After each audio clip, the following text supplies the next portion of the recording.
సిరిసిల్ల ఒక చిల్లర చేష్ట వాస్తవానికి.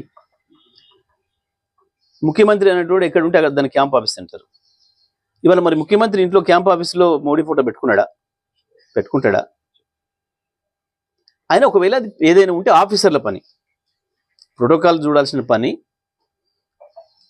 ప్రధానమంత్రిది ఎక్కడ ఉండాలి ఫోటోలు, ముఖ్యమంత్రిది ఎక్కడ ఉండాలి, రాష్ట్రపతిది ఎట్లా ఉండాలి, గవర్నర్ది ఎట్లా ఉండాలి అనేవి చూడాల్సిన బాధ్యత అధికారులది.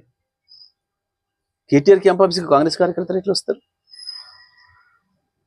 వానిట్లో పెట్టుకుంటామా ఎవడో ఇష్టమైనవాడు, వానిట్లో పెట్టుకుంటామా బెడ్రూమ్లో కూడా పెట్టుకుంటామా ఎవడో పెట్టుకోవాలని తీటున్నాడు.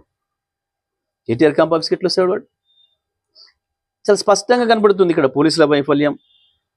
కానీ ఈ చిల్లర వేషాలతో గతంలో హరీష్ రావు గారి ఆఫీస్ పైన దాడి చేసినారు, ఇవాళ కేటీఆర్ ఆఫీస్ గారి పైన. ఈ చిల్లర వేషాలు, ఈ చిల్లర దాడులతోని ఎందుకు చేస్తాం? వాస్తవానికి నిన్న హింస పురికొల్పాలని, దాంతో కొన్ని డైవర్ట్ చేయాలని చెప్పి ఒక చిల్లర ప్రయత్నం చేసిండు. ఇట్లాంటివి చేస్తూ మీడియాలో రోజు ఉండాలి ఏదో పద్ధతుల్లో అని చెప్పి వేస్తున్నారు. ఈ చిల్లర వేషాలతో ఇవ్వడం ఏర్పడడు. అది పనికి మాలిన పిరికి పందల చర్య తప్ప అది ఇంకొకటి కాదు. ప్రజల హృదయాల్లో ఉండాలి. కేసీఆర్ నామరూపాలు లేకుండా చేస్తా, కేసీఆర్ ఆనవాళ్ళు లేకుండా చేస్తా.